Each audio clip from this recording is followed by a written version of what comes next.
का विषय है त्रिमंत्र की साधना। भाई और बहनों, मंत्र के द्वारा साधना की जाती है।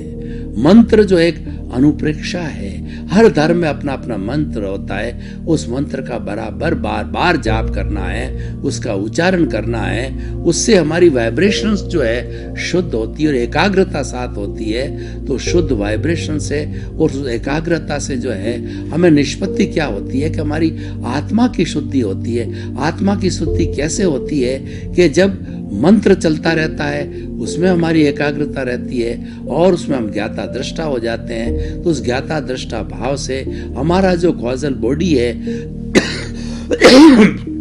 हमारा जो कर्म शरीर है वो घटता जाता है। और घटता जाने को हम, भगवान ने इसको निर्जरा कहा है। ये भगवान ने दो धर्म बताए, एक तो संवर और निर्जरा। संवर का अर्थ होता है कि जो हमारे भीतर जो आने का जो है कर्मों का द्वार है, आश्रव है, उसको रोक देना, यानी लोगों को नया दुख देना हम बंद कर देते हैं, तो वो आश्रव कहलाता है। वो उस आश्रव को रोकना संवर कहलाता है। तो संवर का जो धर्म है और उस संवर हमारी साधना है और उसकी निष्पत्ति जो है निर्जरा है। संवर एक तप है, निष्पत्ति उसकी निर्जरा है। निर्जरा रिजल्ट है और तपस्या है वो संवर है, वो हम करते जाते हैं। तो वो त्रिमंत्र कौन कौन से हम आपको बताना चाहते हैं। पहला जो मंत्र है वो जैन धर्म का मंत्र है, नमो अरिहंताणं, नमो सिद्धाणं, नमो आर्याणं, नमो वज्रायाणं, नमो लोहे सब्ब साउडं, ऐसो पंच नमोक्कारो सब्ब पाप पणासनो, मंगलाणं च सब्बे सिंह पड़मंग हवई मंगलम। इस महामंत्र के अंदर जो है 108 गुणों की भजना की जाती है और उसके 5 पद होते हैं, अरिहंत, सिद्ध, आचार्य, उपाध्याय और साधु।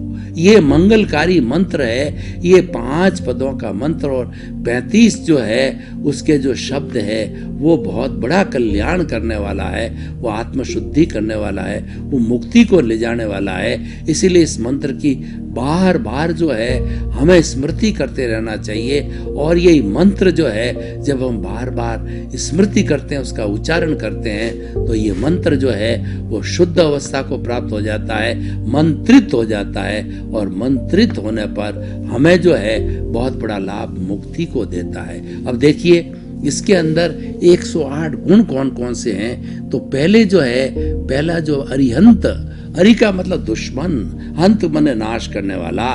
मेरा जो भगवान है वो दुश्मनों का नाश करने वाला। कौन से दुश्मन? बाहर के दुश्मन नहीं कि उससे लड़ाई करो, उससे तलवार चलाओ, उससे भाला चलाओ, उससे बंदूक चलाओ, वो नहीं। भीतर के शत्रु, भीतर के 4 बड़े शत्रु बताए हैं और इसको भगवान ने विजय किया, इसीलिए वो जितेंद्रिय कहलाए। इन्होंने इंद्रिय सुखों को विजित किया और 4 कषायों को विजय किया। वो है क्रोध, अहंकार, माया और लोभ। अब इस क्रोध को और अहंकार को दोनों को एक शब्द में जोड़े तो वो हो गया द्वेष, और माया और लोभ को एक शब्द में जोड़े तो राग। तो इन दोनों को, चारों को हम राग और द्वेष शब्द के अंदर जोड़ सकते हैं। राग द्वेष शब्द जो है हर भारतीय संस्कृति मानती है अशुद्धि के रूप में कि ये हमारे आत्मा और शरीर के बीच के अंदर एक अज्ञान है, एक अशुद्धि पड़ गई कॉजल बॉडी के रूप में। और जब इस अज्ञान को, इस वेल्डिंग को काटते हैं तब हमारा जो ये जड़ शरीर है वो अलग होता है और शुद्ध आत्मा अलग होता है और हम सिद्ध, बुद्ध और मुक्त बनते हैं। तो अरिहंत के कितने ऐसे भगवान के 12 गुण होते हैं। उन 12 गुणों की हम भजना करते हैं, उनके अतिशय होते हैं, उन अतिशयों को हम याद करते हैं और याद करने से और हम उसकी स्मृति करते हैं कि हे प्रभु हमें भी ऐसी शक्ति दो, जागृति दो कि आपके जो 12 तरह के जो अतिशय है वो मेरे भीतर में आवे। तो ये तो हो गया है तो अरिहंत का। और भगवान सिद्ध है, इसके 8 जो है मुख्य गुण हैं। शुद्ध आत्मा के 8 गुण हैं। वो क्या है? अनंत ज्ञान, अनंत दर्शन, अनंत सुख और अनंत जो है वो इस तरीके से 8 जो है इसके गुण हो गए। और 8 गुणों की हम भजना अलग अलग माला के माध्यम से करते हैं। तो अरिहंत और सिद्ध और तीसरा आचार्य, 36 गुणों के धारक होते हैं। ये प्रशासन करते हैं, ये शिष्यों को दीक्षा लेते हैं और दीक्षित करके उनको साधु जीवन की प्रक्रिया कराते, उनके चित्त समाधि पहुंचाते हैं, उन पर अनुशासन करते हैं ताकि कि वह अनुशासनबद्ध होकर के जीवन पर्यंत धर्म की साधना कर सके, साधु जीवन को पाल सके।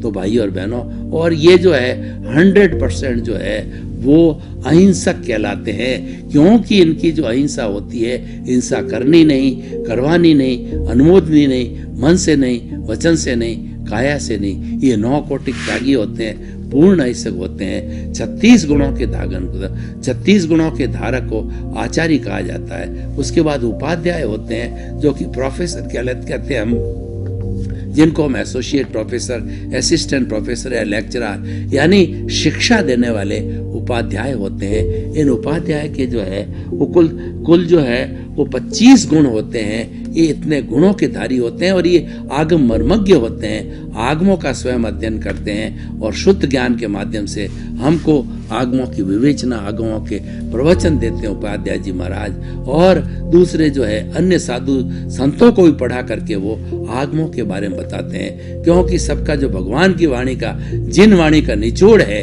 वो आगम के अंदर है। और वो आगम जो है वो हमारे गणधरों के द्वारा गुम्फित और श्वेतांबर परंपरा में जो आगम आज हम हमारे पास तो जो प्राप्त है वो लगभग जो है वो वीर निर्वाण की जो है 15वीं शताब्दी यानी लगभग 1000 वर्ष पुराने हैं। और वो 32 आगम हैं जिनका हम अध्ययन करते हैं और साधु भी अध्ययन करते हैं और हम अणुव्रत के रूप में उनका पालन करते हैं।